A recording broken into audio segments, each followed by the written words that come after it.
Here are the 10 lessons for success I learned from a great general of war. These are super important lessons, as applicable for war as they are for your business goals.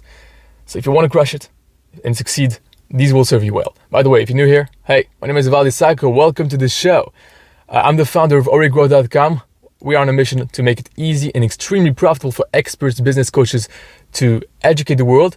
I've worked with multiple seven-figure entrepreneurs. I've learned from them as well. And here on this podcast, I document what I learned on my journey to building a great business. I read books, I make mistakes, and I just tell you about the most important stuff I learned on this show, on this podcast. And I do this because I really want your help. I'm not a native English speaker, by the way, right?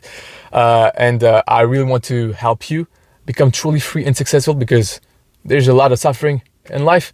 So we might as well make it worth it. Believe me, my English is going to get better. All right. So if that interests you, you want to succeed, you want to grow, you want to have an awesome life. This is the show for you. This will help you truly. So if you want that, I suggest you don't waste a second and click subscribe right now because it will just help you actually succeed with information that pretty much nobody talks about.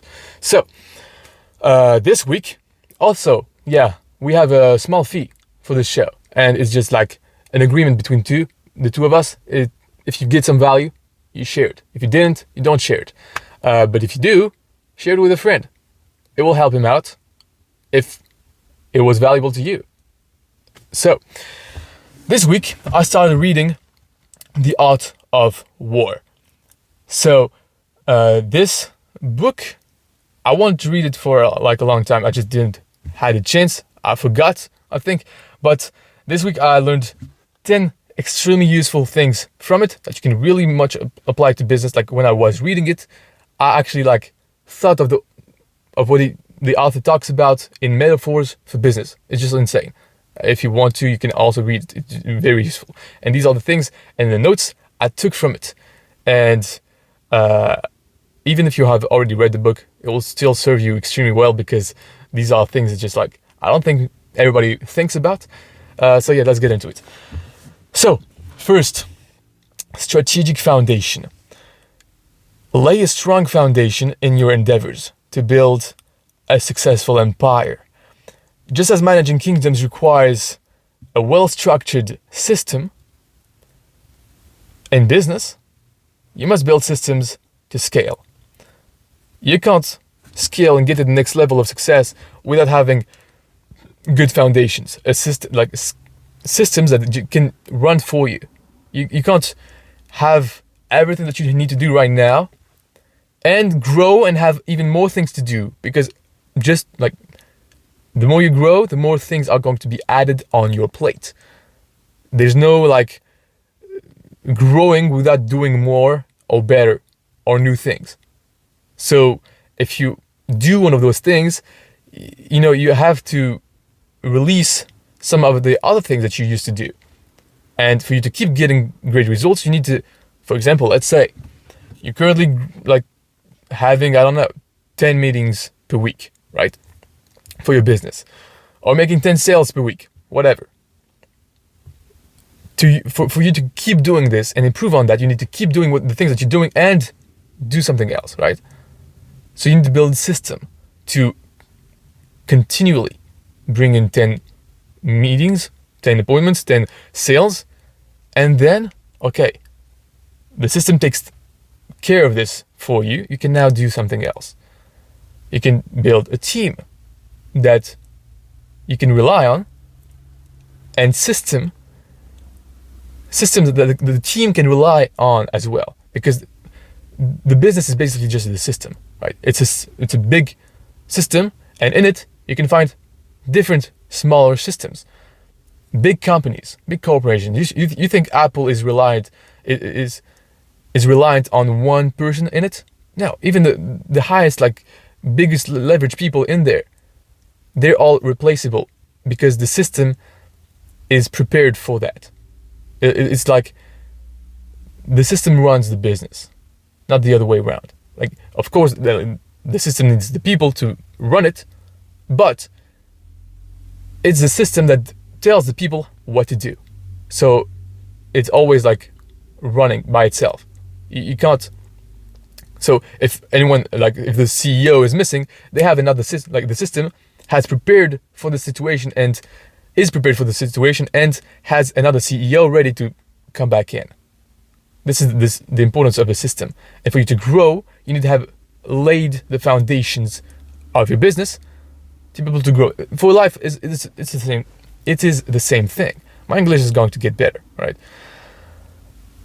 For business, it is the same thing.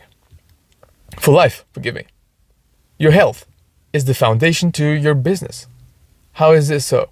Because if you're, at least at the beginning, right? Because if you are the leader of the business, if you are the major player in the business, if you're a solopreneur, your health is the most important thing. If you don't take care of your health, your business will fall. Because if your health is jeopardized, your business will be so as well. So you must take care of your health. Now, in health, the foundation of health, okay, you need to sleep well. You need to have a system for that to be able to constantly sleep well, right? We have routines. We always brush our teeth, right? These are systems to make you, like, you know exactly what to do, right? When you brush your teeth. Okay, I take my toothbrush, I don't know how to say that in English, right? Anyway, you get my point. You brush your teeth, you do this, you do this movement, this there, back in the teeth, okay, and you finish it and you do exactly the same thing every time to get the same result. This is what you need in your foundations of your business to be able to grow. Number 2, deception. So the book is really all about deception. Like it's all about like, it's not necessarily like all, I'm a good person, I do this like this. No, it's war. So deception can make you win. And the reason is that deception makes the enemy cocky. And this is what I've taken from the book. All warfare is based on deception. You can win against the enemy in competition by deceiving it and destroying him from within while being ready yourself to attack at the right moment. And I'll talk about that later. So this reminded me of a story when I was in college. I picture a race, right? I'm in a race with 5 other guys, friends of mine, and we're all in competition. We are all trying to win, right? We don't want to lose, and if we lose, we're kind of ashamed of ourselves, right? So we want to win, and we're kind of getting tired. At one point, I get really tired, and I say something like, "Oh my God, guys, I'm done," and I just like losing my breath, and I slow down. When I slow down, what are they thinking? They think, "Oh, I'm going to win. I'm going to win." Like each and every single one of them are thinking, "I'm going to win," right? Okay, this one is gone. Now the other one are going to be gone next, and I'm going to be able to finish the race and win. This is what each of them are thinking. At one point, 20 seconds after, something like this, I see the finish line. And I just start sprinting. I sprint, I pass through them, and I look at them and say, "See you," and I just sprint. And I go to finish the race. And when I look at them, I see in their eyes, each of them, they lose hope. They completely they just don't believe they can win anymore. And they feel like they have been deceived. I didn't do that intentionally, but this is the effect of it. When you deceive the enemy thinks, "Okay, I'm going to win. That's it. I'm good." And he believes something that is wrong. And this is the key thing. In the art of war, he always makes reference to making the enemy believe something wrong. So if you are weak, make him believe you are strong. If you are strong, make him believe you're weak. Just like I did unconsciously.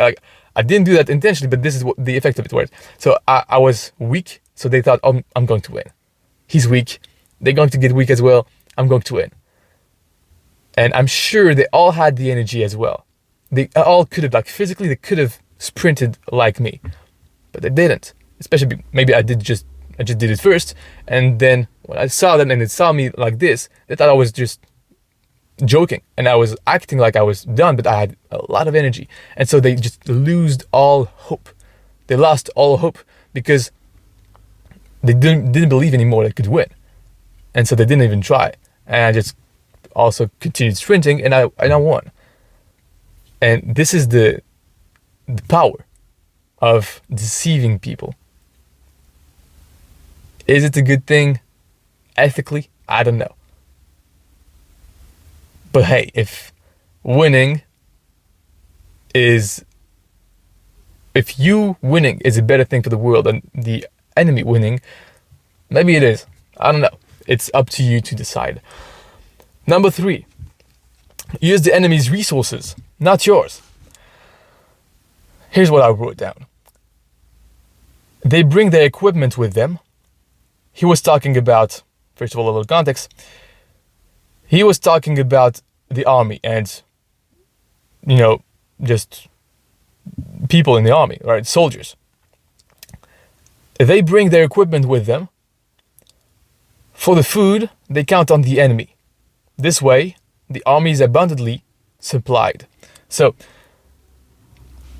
this is in context of they are going to take on another country, right? And to do that, they go far away from their own country. And to bring food to the army themselves, it takes a lot of resources. It takes a lot of back and forth. The distance is far away. So they might as well not rely on their own food, their own supplies, but the enemy's.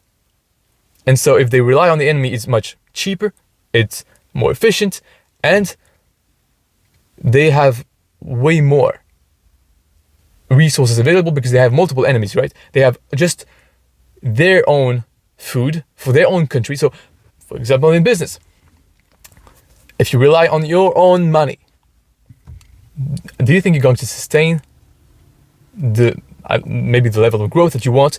But let's say you have your business with your money. How are you going to use your money, right? You have your money to sustain your business, right? To keep it run. You have expenses. And you also maybe use it as money for your lifestyle. So you sustain your business, you sustain your lifestyle, you sustain your family, right? You have a lot of things to take care of. But the enemy doesn't, right? At least if you use the enemy, at least if you use the money of the enemy, you don't have to think about this, right? It's their job to think about this. Plus, you have multiple enemies, so it's okay. And when I say enemies here, and this made me think of a metaphor as, okay, clients are quote unquote the enemy. Of course, it's not. It's like people that you want to help. But here it's just like in business, bring your skills, your tools for the money, count on your clients. This way, your business is abundantly supplied. You have multiple clients, right? This way, your business is abundantly supplied and money is not an issue. And you can increase the value of your offer as much as you want because the client will pay for it. So before even increasing the value of your offer, like for example, you put on a lot more services, right? Which cost, like, let's say you want to add a service that costs $2,000 per month to add, right? So let's say you have a service that costs $10,000 already like this, and you want to add in another service, like an additional service or something more to add more value to your client and to grow your business, but it costs $2,000 more. Don't use your $2,000 more. No. Use the client's money. The client will pay you more because you will offer this. And so you say previously, like before even having the service in your offer, you say, okay, in my offer right now, there's this service, right? You kind of pre-sell. You sell it before you have it. And so you use their money to actually create then the service. And therefore you use the other people's money and not yours. Because if you use yours, you're limited. Maybe you don't have the $2,000 additional per month, per client to give to your clients, right? But they do. they will figure out a way, because your service will be so much more valuable. And when you rely on other people's money, on your client's money, at least in this context, you don't have this problem. You don't have money as a constraint of the business, right? You don't have it as a constraint to grow it. You rely on your client's money. It's not a problem. 4, an attack may lack ingenuity, but it absolutely must be carried out with lightning speed. Speed is a very common theme in success. Like when I was around very successful people in France, I went to like some event of investors, like one of like the highest tiers of entrepreneurs in France. They all are faster. They talk faster, they walk faster, they do things faster, and when they think about something, they think about taking massive action right now, not later. And so when you set a goal, you must take action on it to achieve it as fast as possible. If you don't, your sharpness, desire, and ability will decrease, and you most likely won't achieve the goal. I heard Grant Cardone say something like this: most people die between the idea and the action. Like they just they don't have any desire anymore. Like they had an idea, they had a desire for it, but before taking action, they take so long that they don't have any desire anymore, and the idea dies. So when you have an idea, when you have a goal, try to make it as fast as possible. In the book, the author says, he always talks about how a war does not need to be taking a long time. The faster you can win the war, the better, right? The faster you can achieve your goals, the better. But sometimes we don't think about this because we have some kind of a limited belief that, okay, this should take this amount of time. I should prepare a lot, too much. And so you just don't take action. And you don't take action at the beginning. It carries out, and at one point, when you want to take action, you start taking action, but your actions are slow. You don't have this energy anymore, this passion, this is immediate, right? You don't have the momentum. And so this is why it's crucial to take action with lightning speed. Number 5. The leader defines the outcome of the war. In your business, you're the leader, right? A sovereign who manages to get his hands on the qualified person experiences prosperity. Whoever fails to do so will be destroyed. So, I wrote down, if you fail to find the right manager for your business will be destroyed. The general is the most important factor to win the war. Then it's the humans having one same goal and working in harmony with each other's, thanks to the great general that is credible to his army. Like his army will listen to him because he has the credibility, and we'll talk about this on the last point, one of the most important points. If a general doesn't know anything about war and how to lead his army, the army won't be confident and won't listen. So pick a manager that knows about your field, so he's capable of managing the team well. And if you don't have to pick a manager yet, you become this manager, right? You can't manage a team and tell them to do things that you don't know already how to do. Like, this won't work.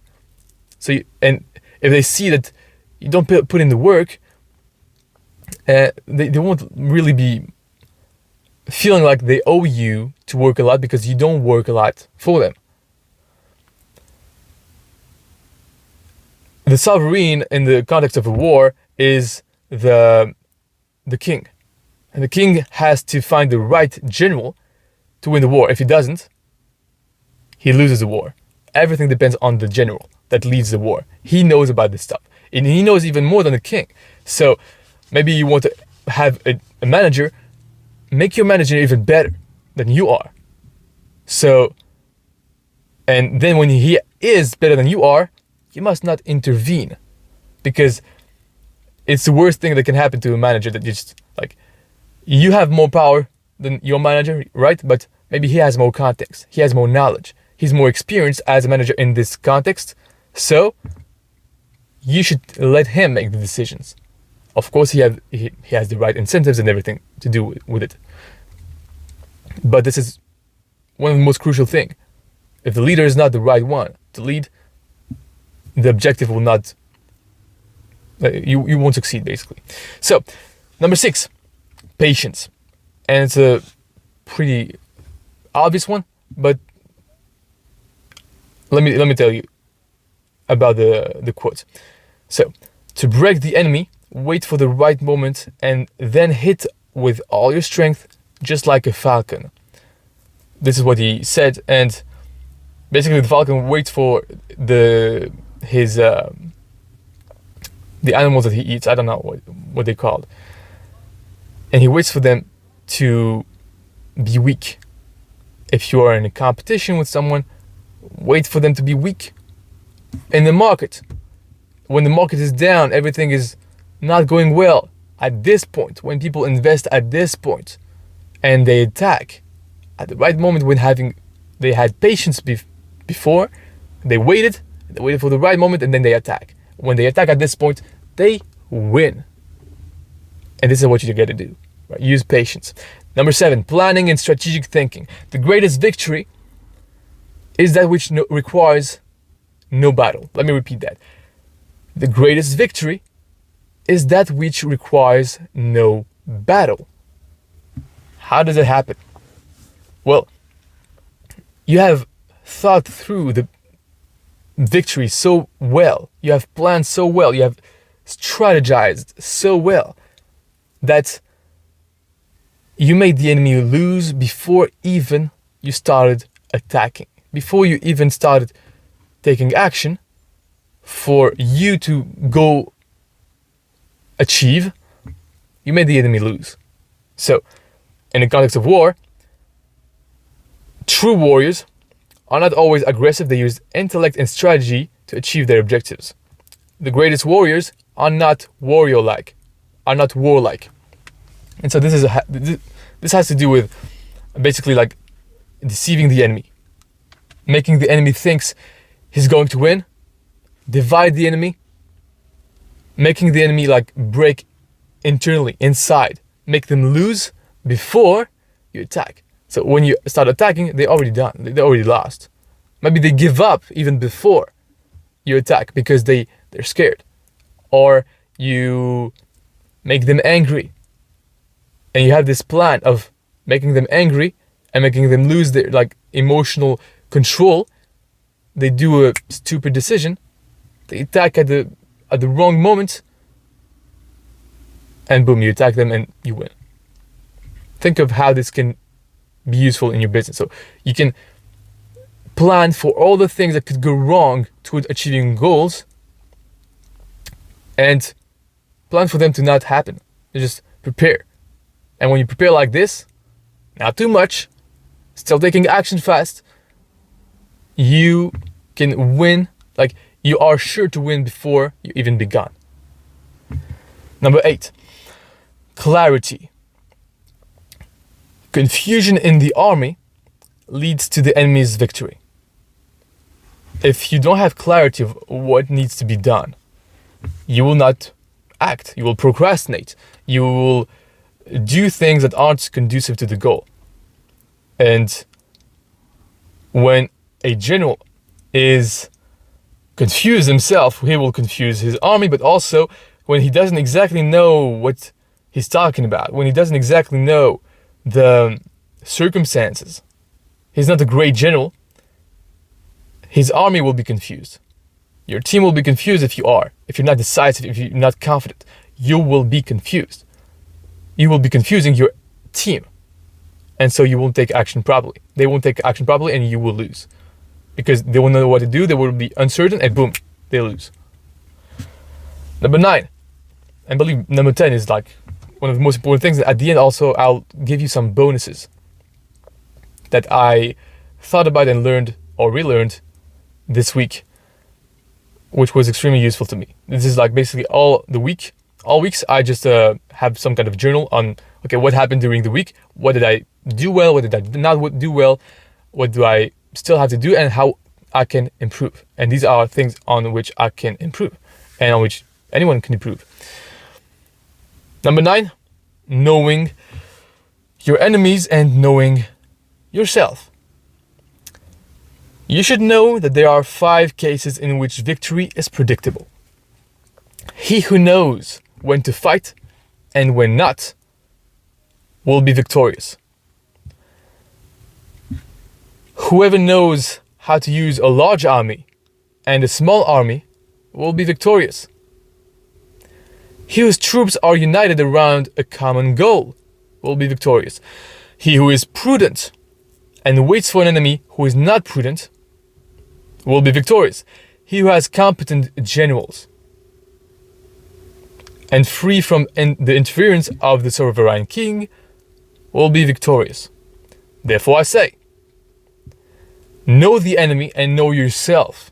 In 100 battles, you will never be in danger. When you do not know the enemy but you know yourself, your chances of victory or defeat are equal. If you are both ignorant of the enemy and of yourself, you are sure to find yourself in peril in every battle. If you don't know the enemy, you can make good decisions. You can't. If you don't know yourself, you don't know what you're capable of. So you don't know what to do. So if you don't know what to do, you will lose. You must know. And when I say you must, I'm talking to myself. Okay? I'm talking about what I learned. I'm not giving you orders or anything like this. Okay. So when you are trying to win, you must know the enemy. You must know the objective, what it requires. And you must know yourself. How skilled are you? How skilled is your team? What are your capabilities? If you don't know what you're capable of, you don't know what to do toward the objective. And if you don't know what the enemy is like, if you don't know what your competition can do, you think they have a small team and they don't have any resources. And so you attack them. You just think you're going to win the competition. But in reality, you didn't know them quite well. And so you didn't realize that indeed they have a great team, an insane team. And they're very, very successful. You didn't know that. You made the wrong decision. Boom, you lost. So, number 10, you could have all of these, but lack the moral law, and you will perish. The moral law is called Dao in Chinese, which means the path of humanity and justice. This way, your team, your army, knows you have their best interests at heart, and you are in the field with them. You will die for them, and therefore, they'll listen to you and are willing to die and give everything for you. If they don't feel like you're genuinely compassionate, like you don't care about them, they won't care about you. And if they don't feel like you're in the field with them, working with them toward the same mission, they won't be willing to give their all for you. You must all have this one same mission and be involved in the... Sorry guys. Be involved in it. So it's time for me to go. Here are the bonus things for you. Think about your goal being closer than you might think. Let's say we're in October right now, right? And you have a goal of having your dream car, and it's in 2 years, 3 years, and you're 3 years. You next year you want to have this car. Let's say, right? What about if you could have it this Christmas? What about it? Just imagine you could actually have it if you just worked that much harder, right? If you had better results, you could make it happen. And think about it. This could happen actually way faster than you might think. And when you have this, you just have energy. You think your actions right now actually matters, and you actually take the right ones to make your goals come true. Pace yourself faster. Successful people walk, talk, decide, and take massive actions faster because they believe the reward is closer. Success is closer than you might think. Same thing, right? And also, I just thought about the thing that you could maybe increase your willpower doing this thing. Imagine if you could increase your willpower like at will. Whenever you want, you can increase your willpower. Well, the only thing that you need to do is find things that you really want to do, things that you're really curious about, and just not act on them. Don't do them. Like, prevent yourself. Inhibition. You inhibit yourself from doing things that you really want to do. For example, a great challenge could be YouTube. Go on YouTube. Right now you might be on YouTube listening to me, and you can go scroll, have a video that really entices you, really that you really want to click on it, and you don't. And you scroll and do that again. And you repeat that.